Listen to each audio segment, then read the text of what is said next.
Assalomu alaykum, hurmatli o'quvchilar. Bugungi leksiyamizning mavzusi belgilarning birikkan holda irsilanishi, fenotipik va genotipik o'zgaruvchanlik.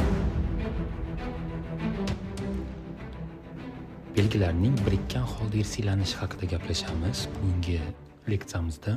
Demak, qaranglar. Genetikada ikki xil tushuncha bor.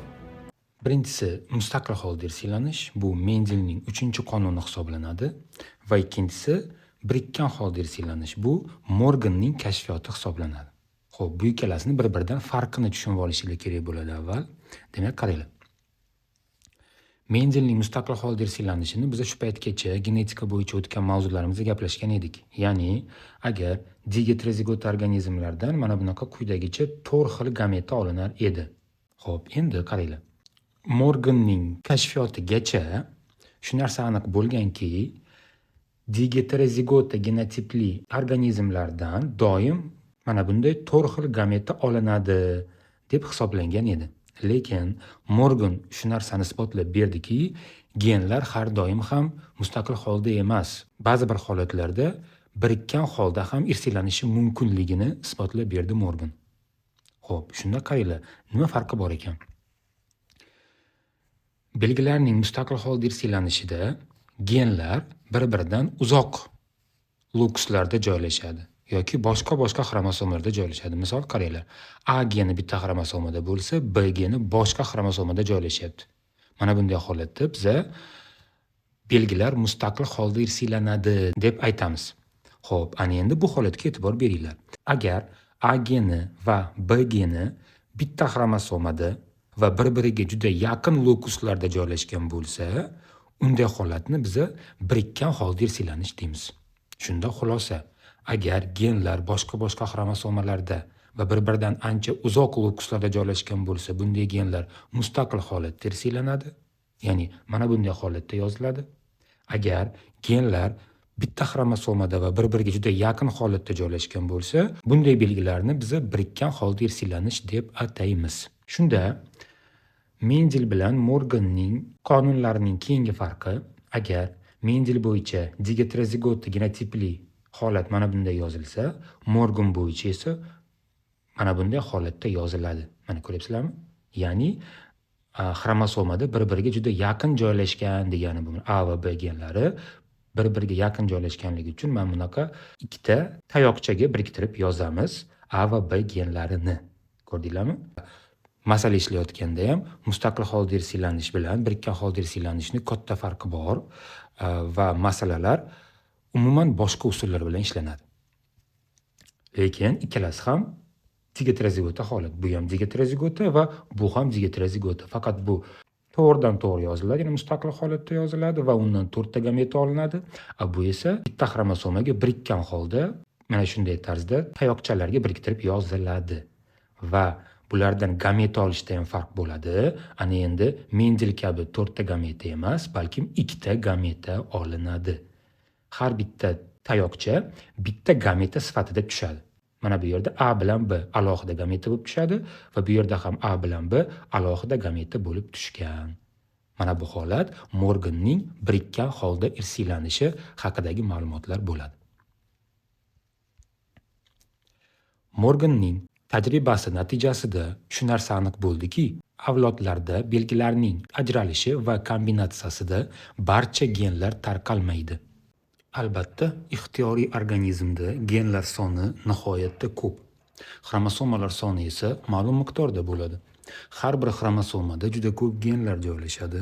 Bunday genlar bir-biri bilan birikkan genlar deyiladi. Ular birikkan guruhlarni tashkil etadi. Genlarning birikkan guruhi xromosomalarning gaploid to'plamiga mos keladi. Misol uchun, odamda 46 ta xromosoma bo'lsa, birikkan guruhi 23 ta bo'ladi. Drozofila pashshasida umumiy 8 ta xromosoma bo'lsa, uning birikkan guruhi 4 ta bo'ladi. Yoki no'xatda umumiy diploid to'plam 14 ta xromosoma bo'lsa, birikkan guruh 7 ta bo'ladi. Demak, eslab qolinglar, agar sizlarga savollarda birorta organizmni berib, uni birikkan guruhi sonini toping desa, har doim gaploid to'plamini olib ketishinglar kerak bo'ladi. Genlarning xromosomada birikkan holda irsiylanishini Thomas Morgan va uning shogirdlari Drosophila pashshasida olib borilgan tajriba orqali isbotlab berishdi. Drosophila meva pashshasi genetik tadqiqotlar uchun juda qulay. Bu pashsha laboratoriya sharoitida oson ko'payadi va serpusht bo'ladi. Ular 25-26 gradusda har 10-15 kunda yangi nasl beradi. Irsiy belgilari juda ko'p va turli-tuman. Xromosomalari kam. Diploid soni atiga 8 tagina bo'ladi. Tajribalardan ma'lum bo'lishicha, bir xromosomada joylashgan genlar birikkan genlar bo'ladi. Ya'ni mustaqil taqsimlanmay, asosan birgalikda nasldan naslga o'tadi. Buni aniq misolda ko'rib chiqamiz. Xo'p, endi qaranglar. Mana bu Drosophila pashshasining ba'zi bir belgilari keltirilgan. Morgan shogirdlari bilan aynan mana shu belgilariga asoslanib o'z tajribasini amalga oshirgan. Ya'ni pashshaning tana rangi bo'yicha, ya'ni buni ikki xil ifodalangan. Kulrang tanali bo'lsa dominant, qora tanali bo'lsa retsessiv, normal qanotli bo'lsa dominant, kalta qanotli bo'lsa retsessiv holda ifodalanishini aniqlagan. Agar kulrang tanali va normal qanotli Drosophila bilan qoramtir tanali va kalta qanotli Drosophila chatishtirilsa, duragaylarning birinchi avlodidagi barcha pashshalar kulrang tanali va normal qanotli bo'lib chiqadi. Ya'ni, qaranglar. Mana bu holatga e'tibor beramiz. Hali aytganimdek, birikkan holda irsiylanishda genotip quyidagi tarzda yoziladi. Kulrang tanali, ya'ni mana ikkita katta A va uzun qanotli yoki normal qanotli ikkita katta B. Pashsha, keyingisi qora tanali kichkina A va kalta qanotli kichkina B. Holatdagi pashshalar o'zaro chatishtirilganida ulardan gameta olamiz dastlab. Hali tushuntirganimdek, gameta sifatida faqatgina bitta tayoqcha tushadi. Ikkita bir xil bo'lganligi uchun ikkita katta A va ikkita katta B. Shuning uchun ham gameta sifatida faqatgina katta B'ni o'zini olamiz, ya'ni bittasini. Chunki ikkita bir xil-ku. Oldingi mavzularimizdan bilamizki, agar ikkita bir xil holat bo'lsa, gameta sifatida uni faqat bittasi olinar edi. Bu yerda ham xuddi shunday bo'ladi. Ikkita tayoqchadan faqat bittasini gameta sifatida olamiz. Bu yerda ham xuddi shunday, ikkita bir xil holat bo'lganligi uchun ikkita kichkina va ikkita kichkina B. Faqatgina bittasini, kichkina A va kichkina B holatini gameta sifatida olamiz. Xo'p, yana ham aniq qilib tushuntiradigan bo'lsam, mana qaranglar.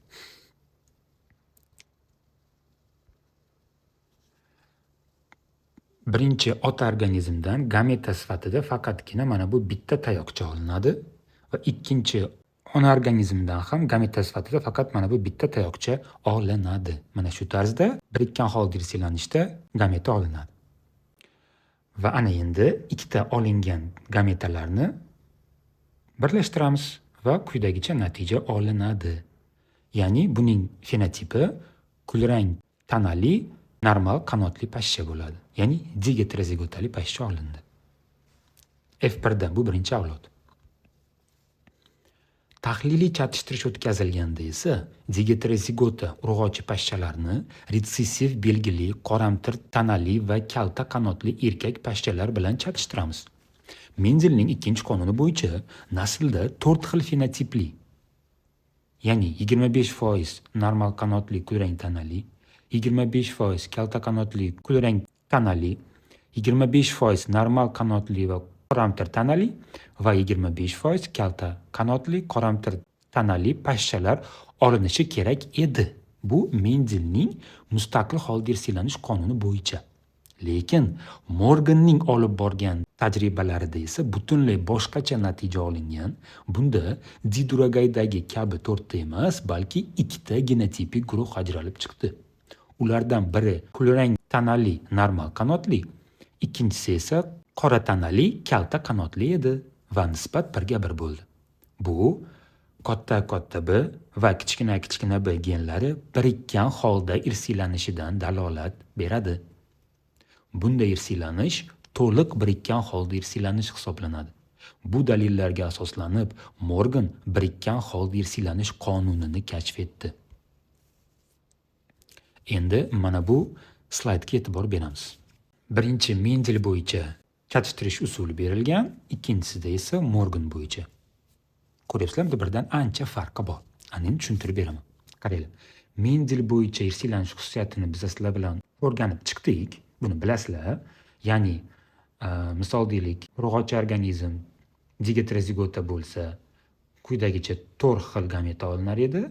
Erkak organizm retsessiv holatda bo'lsa, quyidagicha bitta gameta olinar edi va natijada avlod mana shunday tarzda chiqar edi. Buni biz уже bilamiz. Mana yoki mana bu yerda xuddi o'sha demak natija Punnett jadvalida ko'rsatilgan. Mana bu urg'ochi organizmdan olingan 4 xil gameta, mana bu gametalar, bunisi esa erkak organizmdan olingan gameta va mana bu natijalar. Ko'ryapsizlarmi? O'z aslida Mendel bo'yicha chiqaradigan bo'lsak, 4 xil genotipli va 4 xil fenotipli avlod olinish kerak edi va hammasi 25% dan. Ko'ryapsizlarmi? Lekin Morgan bo'yicha bu usulni amalga oshirganimizda farqli jihati mavjud. Ya'ni qaranglar. Morganning birikkan holda irsiyalanishi, ya'ni mana bunaqa holatda tayoqchaga yozamiz. Katta kichkina, katta b kichkina b, ko'ryapsizlarmi? Va asosiy farqi bu yerda ikkita gameta olinyapti. Mendelda 4 ta gameta olingan bo'lsa, lekin Morgan bo'yicha ikkita gameta olinadi. Har bitta tayoqchani alohida gameta qilib tushiramiz. Bu yerdan esa ikkita bir xil bo'lganligi uchun faqat bitta gameta olinadi. Va natijada ikkita organizm olinyapti. Mana buni, bu gametani bu bilan biriktiramiz va bu gametani ham bu bilan biriktiramizda mana shunday tarzda ikkita avlod olinadi. Mana bu Morganning birikkan holda irsiyalanish qonuni bo'yicha gameta va avlod olinishi hisoblanadi. Morgan va uning shogirdlari bir xromosomada joylashgan genlar ba'zan bir-biridan ajralgan holda irsiyalanishlari mumkin ekanligini ham isbotladilar. Buning sababi gomologik xromosomalardagi birikkan genlar meyoz jarayonida Krassingover tufayli ayrim qismlari bilan o'zaro almashinuvidir. Ularni Krassingoverga uchragan gametalar deyiladi. Natijada Bakers chatishtirish uchun olingan organizm 4 xil ikkita Krassingoverga uchramagan va ikkita Krassingoverga uchragan gameta hosil qiladi. Bakers chatishtirish natijasida olingan F1 duragaylarning 83% ota-ona organizmga o'xshash bo'lib, kulrang tanali normal qanotli 41,5%, qoramtir tanali kalta qanotli 41,5% ni tashkil etadi. FB ning faqat 17% ota-onadan farq qiladi, ya'ni kulrang tanali kalta qanotli 8,5% va qoramtir tanali normal qanotli 8,5% ni tashkil etadi. Bu 17% Krassingover foizi deb ataladi. Bunday irsiylanishni genlarning to'liqsiz birikkan holdagi yoki chala birikkan holdagi irsiylanishi deb ataladi. Ana endi Krassingover hodisasi haqida gaplashamiz. Endi qaranglar. Mana bu slaydda Morgan bo'yicha biza gameta olgan edik. Ya'ni mana bu digetrozigota genotipli organizmdan ikkita gameta tushar edi, to'g'rimi? Bu to'liq birikkan holda irsiylanish qonuni asosida qilingan. Lekin Morgan yana bir nechta olib borgan tajribalari natijasida shu narsani aniqladiki, ba'zi bir holatlarda birikkan holda irsiylanishda digetrozigota genotipli organizmdan 2 xil emas, balki 4 xil gameta ham hosil bo'lishi mumkinligini isbotlab berdi. Bu hodisani Morgan chala birikkan holda yoki to'liqsiz birikkan holda irsiylanish deb atadi. Endi qaranglar. Hozir mana bu misol, bu to'liq birikkan holda irsiylanish. Digetrozigota genotipli organizmdan ikkita gameta olingan. Ana endi mana bu misolda esa to'liqsiz birikkan holda irsiylanish tasvirlangan. Ya'ni Krassingover hodisasi. Xo'p, ana endi tushuntirib beraman, nima degani Krassingover. Krassingover degani bu genlarning almashinuvi, genlarning chalkashishi. Xo'p, qaranglar, xuddi haligi ikkita organizm. Urg'ochi organizm digetrozigotali, erkak organizm esa retsessiv holdagisi. ya'ni tahliliy chatishtirish. Haligi birinchi tajribada digeterozigot organizmdan ikkita gameta olgandik, to'g'rimi? Mana bu gameta katta B va bu gameta kichkina B. Ana endi Krassingover holatida esa ikkita emas, 4 ta gameta olinadi. Mana bu birinchi ikkita gameta bu Krassingoverga uchramagan, to'g'ridan to'g'ri olingan gametalar.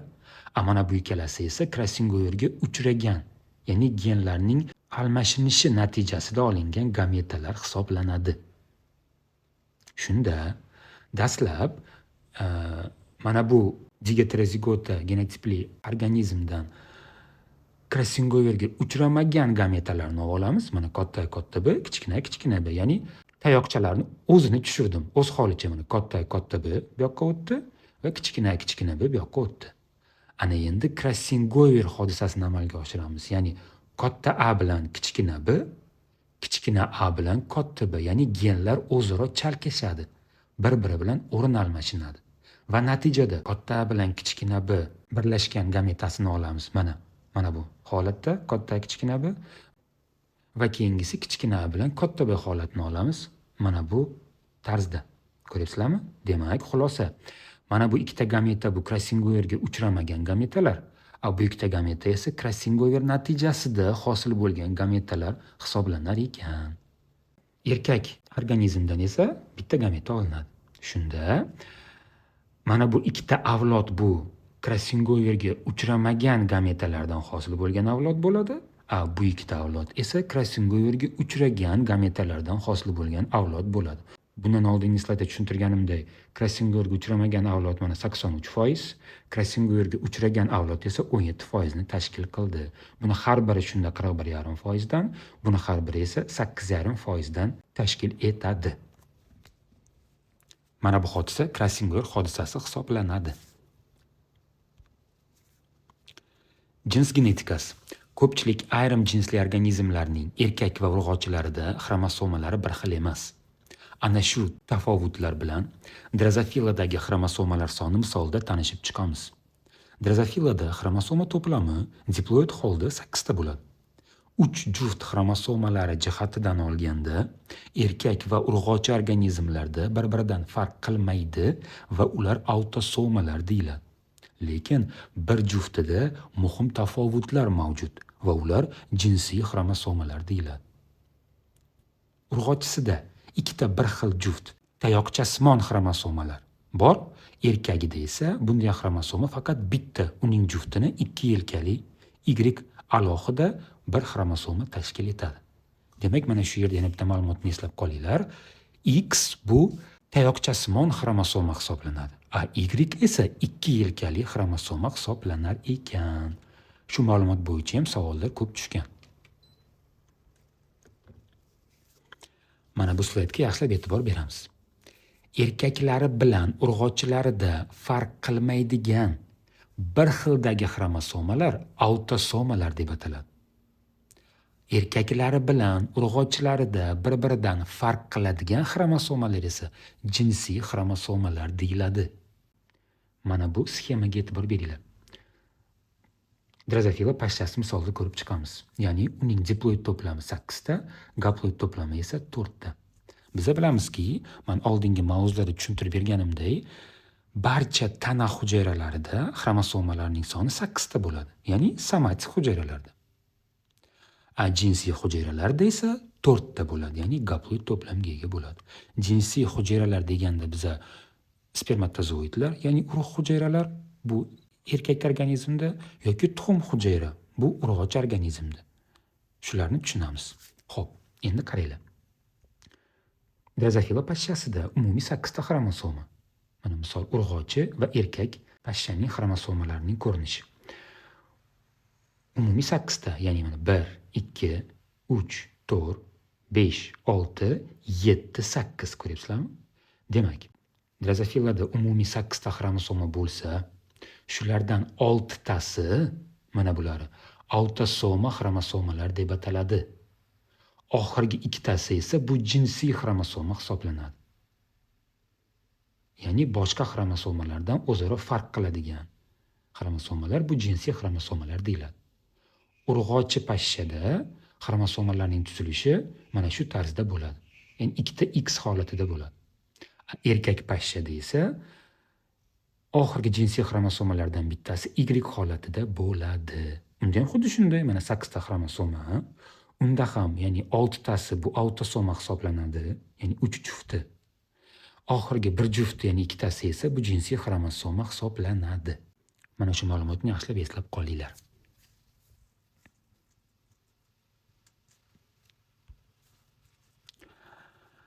Ana endi keyingi ma'lumotlarimizga o'tamiz. Somatik hujayralarda xromosomalarning diploid to'plami, jinsiy hujayralarda esa gaploid to'plami bo'ladi. Mana shu ma'lumotlarga juda ko'pchilik o'quvchilar tushunmay qoladi va testlarda va savollarda ko'p xato qilishadi. Yaxshilab tushunib olinglar. Mana bu urug'ochi organizmning somatik hujayrasidagi xromosomalar soni. Bu misollar hozir aynan drozofila pashshasi bo'yicha keltirilgan. Xo'p, qaranglar. Umumiy 8 ta xromosoma. Buni tushunib oldinglar. Shundan 6 tasi bu autosomalar, oxirgi 2 tasi esa jinsiy xromosoma hisoblanadi. Bu urug'ochi pashshaning somatik hujayrasidagi xromosoma, ya'ni tana hujayrasidagi xromosoma. Endi ana o'sha urug'ochi organizmning jinsiy hujayrasidagi xromosomalar quyidagicha bo'ladi. Biz bilamizki, jinsiy hujayralarda gaploid to'plam bo'lar edi. To'g'rimi? Ya'ni 4 ta xromosoma bo'ladi. 1, 2, 3 va 4. Urug'ochi drozofilaning jinsiy hujayrasidagi xromosomalar soni 4 ta bo'lsa, ana o'shandan 3 tasi bu autosoma hisoblanadi va bittasi jinsiy xromosoma. Ko'ryapsizlarmi? Demak, savol qanaqa berishi mumkin? Urug'ochi drozofila pashshasining tuxum hujayrasidagi jinsiy xromosomalar soni nechta? Javob bitta. Mana. Yoki urug'ochi drozofila pashshasining tuxum hujayrasidagi autosomalar soni nechta? Javob 3 ta. Mana bunaqa holatda. Chunki gaploid to'plam bo'lganligi uchun. Ana endi erkak organizmga o'tamiz.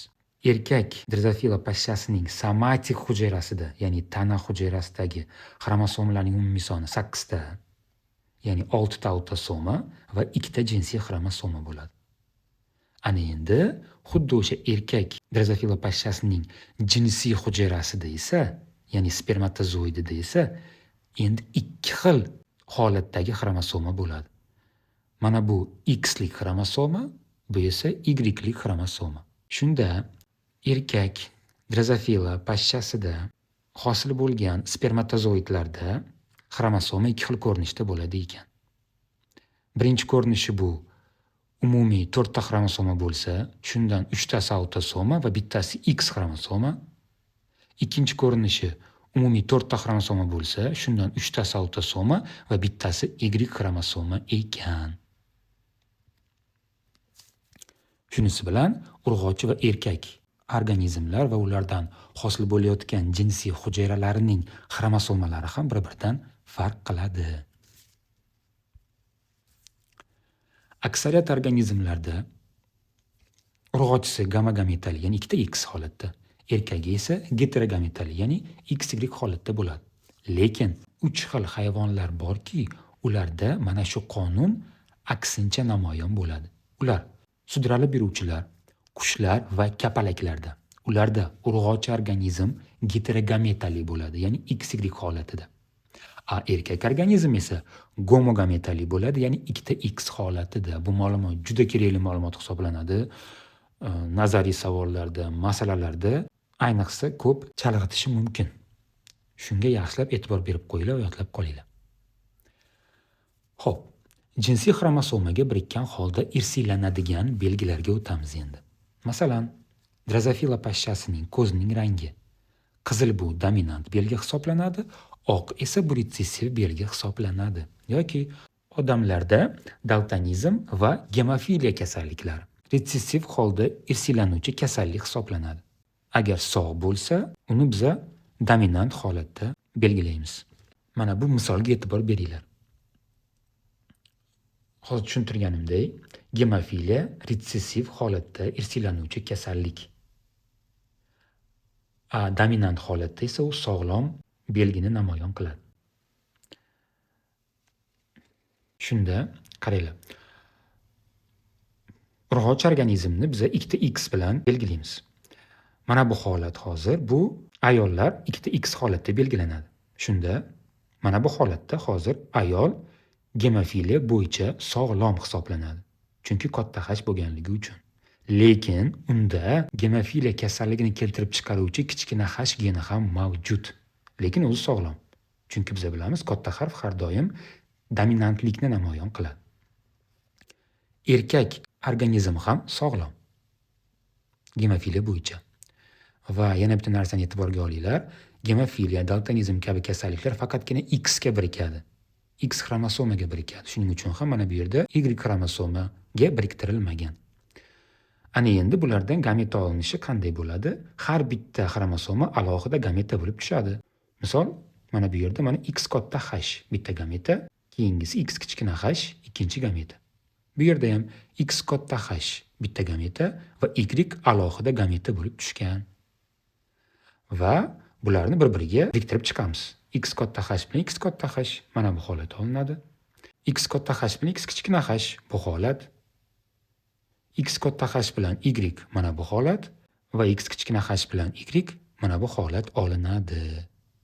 Va natijada ikkita qiz va ikkita o'g'il tug'ilgan bo'lsa shu oilada, shunda qaranglar, shulardan birinchi 3 ta farzand sog'lom hisoblanadi. Chunki bularning barchasida katta H geni bor. Biz bilamizki, katta H geni bu sog'lomlik belgisi hisoblanadi. Lekin bittasi, ya'ni o'g'il farzandlardan bittasi gemofiliya bo'yicha kasal bo'lib tug'ilar ekan. Chunki kichkina H genini saqlaganligi uchun. Shunda xulosa, ushbu olingan avlodni 100% deb oladigan bo'lsak, ulardan 75% sog'lom, 25% kasal tug'ilar ekan.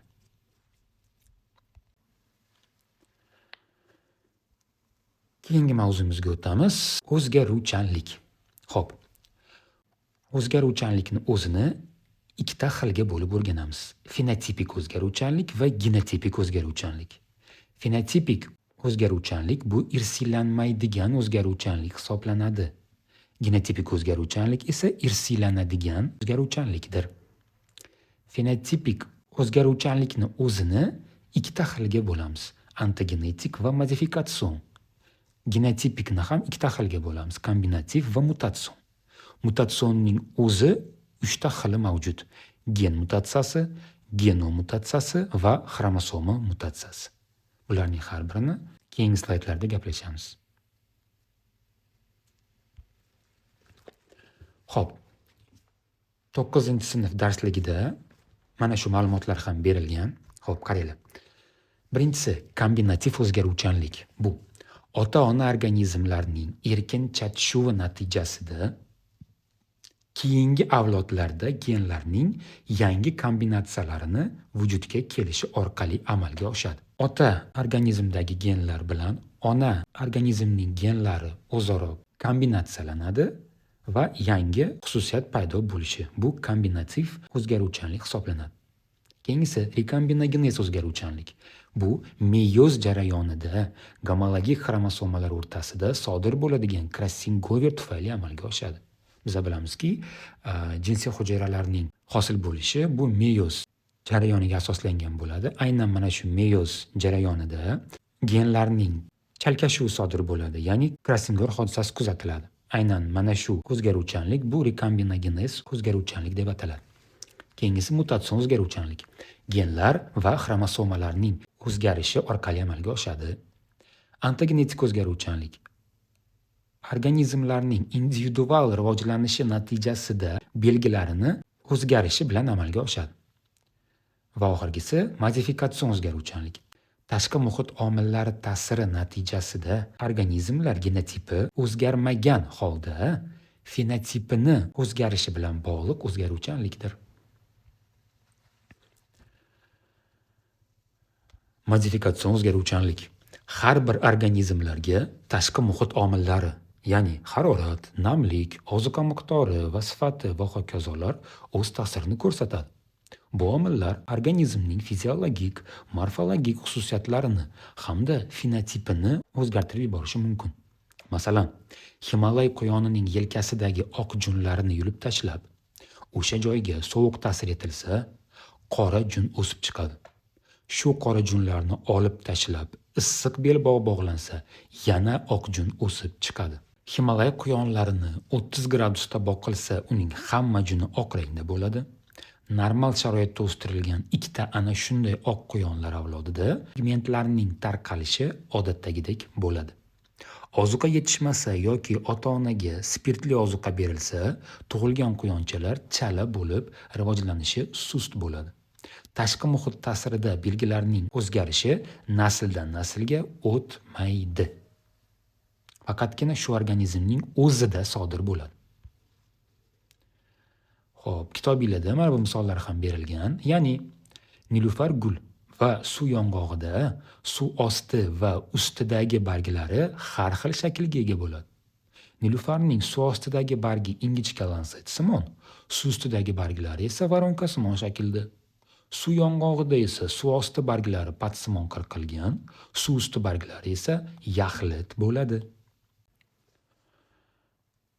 Organizm genotipining o'zgarishi bilan boradigan bir nechta avlodlarda saqlanadigan o'zgaruvchanlik irsiy, ya'ni mutatsion o'zgaruvchanlik deyiladi.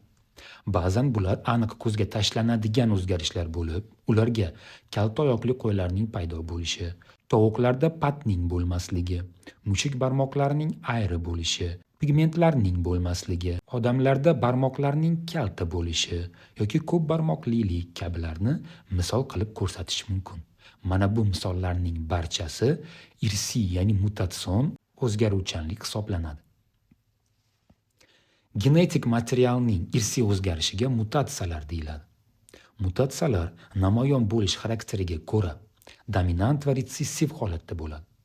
Retsessiv mutatsiyalar ko'proq bo'lib, ular heterozigota holdagi organizmlarda yashirin holatda uchraydi. Chunki dominant bu yerda ustunlik qiladida, retsessiv namoyon bo'lishiga yo'l qo'ymaydi. Shuning hisobiga ular yuzaga chiqa olmaydi. Dominant mutatsiyaga ega organizmlar gomo va heterozigota holatlarda ko'pincha yashovchan bo'lmaydi va individual rivojlanishning dastlabki bosqichlaridayoq nobud bo'lib ketadi. Mutatsiyalar paydo bo'ladigan joyiga ko'ra esa generativ va somatik bo'lishi mumkin. Jinsiy hujayralarda paydo bo'lgan mutatsiyalar shu organizmning belgilarining namoyon bo'lishiga ta'sir qilmaydi. U faqat keyingi bo'g'inlarda namoyon bo'ladi. Bunday mutatsiyalar generativ mutatsiyalar deyiladi. Ya'ni bu yerda nima demoqchi bo'lyapti? Generativ mutatsiyalar shu organizmning o'zida sodir bo'lmaydi, faqat avlodlarida kuzatiladi. Ya'ni o'sha jinsiy hujayralarida saqlangan holatda bo'ladi. Bunday genlar va ana shu mutatsiyaga uchragan genlar yoki xromosomalar faqatgina avlodlaridagina kuzatiladi, o'zida kuzatilmaydi. Endi keyingisi somatik mutatsiyalar.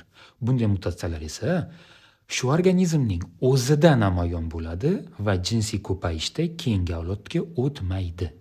Demak, xulosa, generativ mutatsiyalar organizmning jinsiy hujayralarida saqlanadi va faqatgina avlodlarida kuzatiladi. Somatik mutatsiyalar faqatgina tana hujayralarida saqlanadigan mutatsiyalar, ya'ni tana hujayralarida sodir bo'ladigan mutatsiyalar bo'lib, u shu organizmning o'zida namoyon bo'lib, avlodlarida kuzatilmaydi. Biroq jinsiz ko'payuvchi organizmlarda agar shu organizm hujayra yoki hujayralar to'plamidan ko'payayotgan va unda o'zgargan mutatsiyaga uchragan gen bo'lsa, bunday mutatsiyalar ham somatik mutatsiyalar deb ataladi va ular keyingi avlodga o'tishi mumkin. Bu yerda nima deyilyapti? Qaranglar, biz hali aytdik, somatik mutatsiyalar avloddan avlodga o'tmaydi deb aytdik. Lekin jinsiz ko'payuvchi organizmlardagi somatik mutatsiyalar avloddan avlodga o'tishi mumkin ekan. Shu narsani ham eslab qolinglar. Mutatsiyalarning paydo bo'lish darajalariga ko'ra gen va xromosoma mutatsiyalari farqlanadi. Bir gen doirasidagi bitta yoki bir nechta nukleotidlarning o'zgarishi yoki almashinishi bilan bog'liq mutatsiyalar gen mutatsiyalari yoki nuqtali mutatsiyalar deyiladi. Keyingisi xromosoma tuzilmasining o'zgarishi esa xromosoma mutatsiyasi deb ataladi. Bunday mutatsiyalar xromosomaning ma'lum bir qismining yo'qolishi tufayli vujudga keladi. Ayrim hollarda xromosomadan ajralgan qism gomologik bo'lmagan xromosoma bilan birikib, genlarning yangi kombinatsiyasini paydo qiladi va ularni o'zaro ta'sir xarakterini o'zgartiradi. Sodda hayvonlar va o'simlikda ko'pincha xromosomalarning gaploid to'plamiga nisbatan karrali ortishi kuzatiladi. Xromosomalar to'plamining bunday o'zgarishi poliploidiya deb ataladi. Poliploidiya organizmlarning hayotchanligi, mahsuldorligi va boshqa xususiyatlarini oshiradi. O'simlikshunoslikda poliploidiyadan keng foydalaniladi, chunki madaniy o'simliklarning sun'iy olingan poliploid navlari yuqori hosildorlik bilan farqlanadi. Mana bu rasmga e'tibor beringlar, bu yerda karamning poliploid navlari keltirilgan. Demak, mana bu A rasmda bu oddiy navli karam, ya'ni diploid holatda. Unda 18 ta xromosoma bo'ladi. B rasmda tetraploid karam, ya'ni bunda uje xromosomasi 2 karra orttirib hosil qilingan karam navi. Bu endi tetraploid nav hisoblanadi va uning xromosomasi soni 36 ta bo'ladi. Va oxirgi D rasmda bu oktaploid navi, bunda esa xromosomasi soni 72 ta bo'ladi. Demak, A rasmdagi bu oddiy karam navi, B va D rasmdagilar esa poliploidiya hodisasiga uchratilingan karam navlari. Kitobingizda mana bu rasmlar ham bor. Bularga ham e'tibor berib qo'yinglar. Demak, mana birinchi rasmdagi muhim joyi tovuqlarning bo'ynida patining bo'lmasligi bu dominant mutatsiya hisoblanadi. Shuni e'tiborga olib qo'yinglar. Bu rasmda mana bu brakidaktiliya holati, ya'ni kalta barmoqlilik, bu rasmda esa polidaktiliya holati, ko'p barmoqlilik tasvirlangan. Odam genetikasini o'rganish usullari. Odam genetikasini o'rganishda quyidagi asosiy usullardan foydalaniladi. Genealogik, egizaklar, sitogenetik, biokimyoviy, populyatsion va ontogenetik usullar. Birinchisi genealogik usuli yoki shajara usuli. Dastlab Galton joriy etgan. Bu usul mumkin qadar ko'proq odamlarning nasl nasabini o'rganib chiqishdan iborat. Shundan foydalanib, insonning ko'pgina belgilari, jumladan irsiy kasalliklarning nasldan naslga o'tib borishini aniqlash mumkin bo'ladi. Odamdagi qobiliyat, iste'dod va boshqa fazilatlarning rivojlanishi irsiy omillarga bog'liq ekanligi ushbu genealogik usul bilan aniqlangan. Masalan, musiqa, matematikaga bo'lgan iste'dod va qobiliyatlar ushbu usul yordamida aniqlanadi. Genealogik usul yordamida aniqlangan retsessiv kasalliklar. Bular qandli diabet, tug'makarlik, gemofiliya va shizofreniya. Genealogik usul yordamida aniqlangan dominant kasalliklar.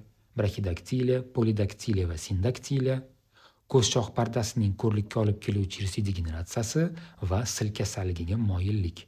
Mana bularni ham yaxshilab yodlab qolinglar. Qaysi retsessiv kasalliklar va qaysi dominant kasalliklar ekanligini. Keyingi usul bu egizaklar usuli. Belgilarining egizaklarda rivojlanib borishini o'rganishdan iborat. Egizaklar belgilarining irsiylanishida va rivojlanishida genotipning ham, muhit sharoitining ham ta'siri darajasini o'rganish uchun juda qulay biologik obyektdir. Ma'lumki, odamda egizaklar 2 xil bo'ladi. Ba'zi hollarda 1 emas, balki 2 ta. Kamdan kam hollarda 3 ta va hatto 4 ta tuxum hujayra urug'lanadi. Egizaklar bitta tuxum hujayradan va har xil tuxum hujayradan rivojlanadi. Bitta tuxum hujayradan rivojlangan egizaklar bir jinsli va bir-biriga nihoyatda o'xshash bo'ladi, chunki ular bir xildagi genotipga egadir. 9-sinf darsligida mana shu jadval ham bor. Buni ham yodlab qo'yishinglar kerak. Ya'ni qaysi dominant belgilar va qaysi retsessiv belgilar ekanligi ifodalangan. Buni albatta yodlab qo'yinglar. Testlarda va masalalarda juda muhim. Keyingi usul bu sitogenetik usul. Sog'lom va kasal odamlarda xromosomalar soni va tuzilishini maxsus mikroskoplar yordamida qiyosiy o'rganishdan iborat. Bu usul odam genetikasi haqida boy ma'lumot olish imkoniyatini beradigan usullardan biridir. U odamda uchraydigan irsiy kasalliklarning sabablarini tushunib olish uchun ko'pgina qimmatli materiallar beradi. Bu usul odam xromosomalar to'plamidagi ko'rinadigan darajadagi o'zgarishlarni o'rganish imkonini yaratadi. So'nggi yillarda har qanday odamning xromosoma sonini unga hech ziyon yetkazmay, oson va tez o'rganishga imkon beradigan yangi usullar ishlab chiqilmoqda.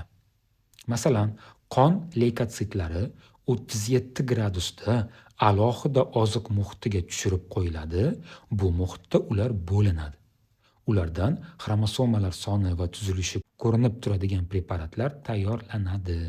Demak, sitogenetik usulning mohiyati shundan iborat ekanki, bunda xromosomalarning soni, tuzilishi, funksiyasi o'rganiladi. Keyingi usul molekulyar genetik usul. Bu usul yordamida odam genomini tashkil etuvchi DNK molekulasida joylashgan genetik axborot, genlar tuzilishi va funksiyasi o'rganiladi. Navbatdagi usul bu biokimyoviy usul.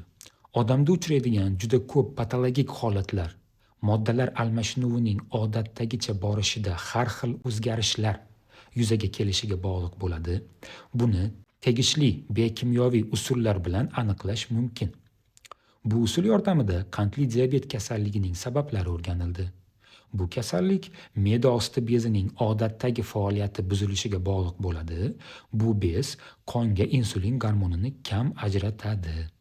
Natijada qondagi qand miqdori ko'payib, odam organizmidagi moddalar almashinuvida chuqur o'zgarishlar ro'y beradi. Ya'ni, qisqacha qilib aytganda, biokimyoviy usul yordamida biza odam organizmida sodir bo'layotgan turli xil o'zgarishlarni aniqlasak bo'ladi ekan. Va shu yordamida qanday kasallik yuzaga kelishi mumkinligini ham bilib olsa bo'ladi. Odamdagi irsiy kasalliklar. Polidaktiliya, ko'p barmoqlilik. Braxidaktiliya, kalta barmoqlilik. Sindaktiliya, barmoqlarning qo'shilib ketishi. Mikrosefaliya, yuz qismining katta va bosh qismining esa juda kichik bo'lib qolishi.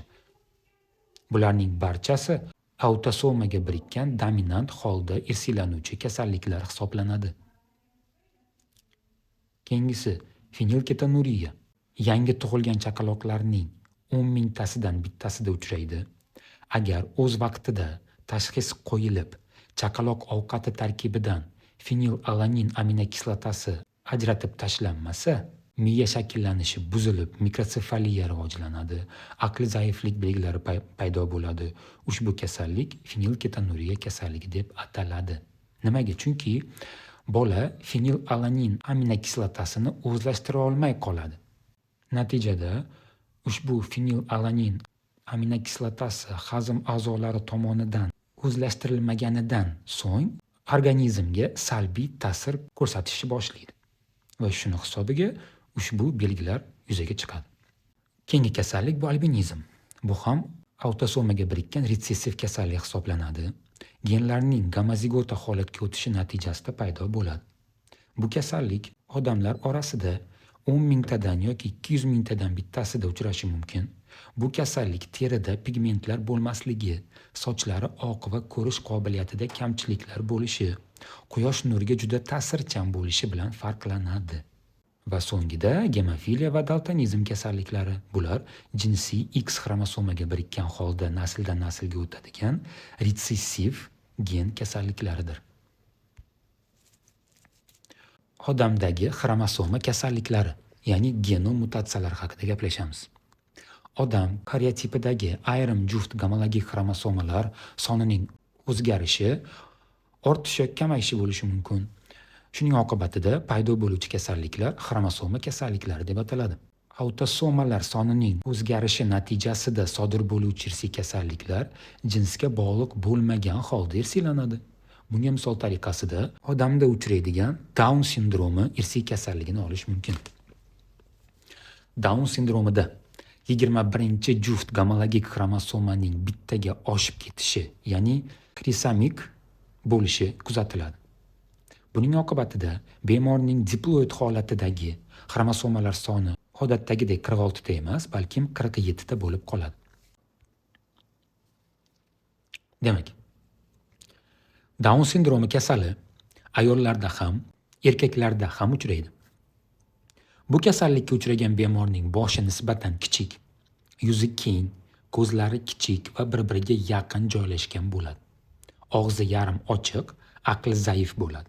Ular odatda jinsiy zaif va bepusht bo'ladi. Mana bu keyingi slaydda mana Down sindromiga uchragan bolalarning ko'rinishi mana shunday tarzda bo'ladi. Endi bu kasallikka ega farzandlarning tug'ilishiga sabab tashqi muhit omillarining salbiy ta'siri hamda ona organizmining yoshi hisoblanadi. Ya'ni onaning homiladorlik paytidagi har xil zararli odatlari bunga misol bo'lishi mumkin. Misol chekish, ichish, giyohvand moddalari va hokazolar. Keyingi sababi esa onaning yoshi. Ona farzand ko'rgan vaqtdagi yoshi 35-40 dan oshgan bo'lsa, bunday kasalga chalingan farzandlar tug'ilish ehtimoli 18-25 yoshdagi onalarga nisbatan 10 hissa ko'payadi. Xo'p, ana endi mana bu sxemaga e'tibor beramiz. Down kasalligining kelib chiqish sababini tushuntirib beraman. Xo'p, mana bu nuqtalar xromosomalarni anglatadi. Hozir bu yerga hammasi sig'maganligi uchun men dastlabki xromosomalarni mana bunaqa nuqta shaklda ifodalab berganman. Ya'ni umumiy hisoblab chiqadigan bo'lsak, hozir mana shu yerda 46 ta xromosoma bor. Ya'ni 23 juft xromosoma. Xo'p, mana shunda mana 20-jufti, 21-jufti, 22 va 23-juftlari keltirilgan. Uni tepasida 19, 18 va hokazo. Xo'p, demak qaranglar. Biz bildikki, uje jinsiy bo'lmagan xromosoma bu autosoma xromosoma deyilar ekan. Ya'ni autosoma xromosomalar soni umumiy xromosomalardan doim 2 ta kam bo'ladi ekan. Uni tushunib oldinglar uje. Misol mana agar odamda umumiy 46 ta xromosoma bo'ladigan bo'lsa, autosoma xromosomalari soni esa 44 ta bo'ladi.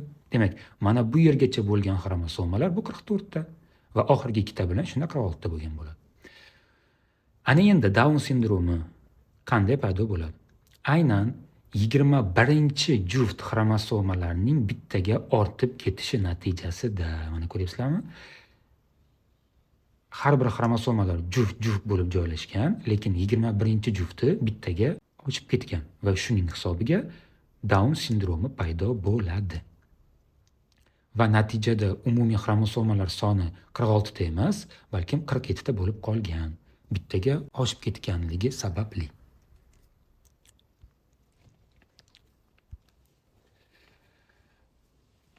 Odamlarda jinsiy xromosomalar soni o'zgarishi tufayli paydo bo'ladigan kasalliklar ham aniqlangan. Bularga Klinefelter sindromi va Shershevskiy-Tyorner sindromi kasalliklari misol bo'ladi. Klinefelter sindromi kasalligi faqat erkaklarda uchraydi. Ularda jinsiy xromosomalar bo'yicha 2 ta X va 1 ta Y genotipga ega bo'lib qoladi. Shuning hisobiga ulardagi diploid xromosomalar soni odatdagidek 46 ta emas, balkim 47 ta bo'lib qoladi. Xo'p, ana endi shu yerga e'tibor beringlar. Downda ham 47 ta bo'lib qolgan edi va Klinefelterda ham 47 ta bo'lib qolyapti. Farqi nimada? Downda autosoma xromosomasi bittaga ortib ketgan edi. Endi Klinefelter sindromida esa autosoma xromosomasida o'zgarish yo'q, ya'ni 44 taligacha qoladi, faqat jinsiy xromosoma bittaga oshib ketadi. Ko'ryapsizlarmi? Mana bitta qo'shimcha jinsiy X xromosoma paydo bo'lib qolgan. Mana bu sindrom endi Klinefelter sindromi hisoblanadi. Shuning uchun ham umumiy xromosomasi 47 ta bo'lib qolgan. Klinefelter sindromi kasalligi duchor bo'lgan shaxslarda jismoniy, aqliy va jinsiy jihatdan g'ayritabiiy o'zgarishlar paydo bo'ladi. Ularda bo'y, qo'l va oyoqlar haddan tashqari uzun bo'ladi. Yelka chanoqqa nisbatan tor bo'lib, badanda ayollarnikiga o'xshash yog' to'planishga moyil bo'ladi. Jinsiy bezlarning rivojlanishi buziladi. Balog'atga yetish davridan boshlab bir qadar aqliy qoloqlik yuzaga keladi. Bu kasallik o'rta hisobda yangi tug'ilgan 500 ta o'g'il boladan bittasida uchraydi. Keyingisi bu Shershevskiy-Tyorner sindromi. Ayollarda jinsiy xromosomalar mutatsiyasi bilan bog'liq bo'lgan Shershevskiy-Tyorner sindromi kasalligi uchraydi. Demak, Down sindromi ham erkaklarda va ham ayollarda. Klinefelter faqat erkaklarda va Shersetski-Chorner esa faqat ayollarda uchraydi ekan. Shu narsani ham eslab qolinglar. Bu kasallikka duchor bo'lgan ayollarda juft gomologik jinsiy xromosomalar soni bittaga kamayadi. Natijada ulardagi jinsiy xromosomalar bo'yicha genotip normadagi 2X xromosoma o'rniga X0 holatida bo'lib qoladi. Ularda diploid xromosomalar soni odatdagicha 46 ta emas, balkim 45 ta bo'lib qoladi ekan. Bunday ayollarning bo'yi juda past, bo'yni qisqa bo'ladi. Ularda jinsiy organ, ya'ni tuxumdon rivojlanmagan, ikkilamchi jinsiy belgilar ham sust namoyon bo'ladi. Shersetski-Chorner sindromi kasalligi o'rta hisobda yangi tug'ilgan 5000 ta qizdan bittasida uchraydi. Mana bu sxemaga e'tibor beramiz. Demak, mana umumiy 46 ta xromosoma bo'lish kerak edi, ya'ni shundan 44 tasi autosoma va oxirgi 2 ta jinsiy xromosoma bo'lish kerak edi. Aynan ayollarda 2X bo'lish kerak edi. Lekin Shersetski-Chorner sindromida esa ana shu ikkinchi X yo'qolib ketadi va natijada X0 holat yuzaga kelib qoladi. Va natijada xromosomalarning umumiy soni 45 ta bo'lib qoladi. Shu bilan bugungi leksiyamiz o'z nihoyasiga yetdi. Videomiz foydali va manfaatli bo'ldi degan umiddamiz. Keyingi videolarimizni kutib qolinglar. Sog' bo'linglar, salomat bo'linglar. Like bosishni va izoh qoldirishni unutmanglar.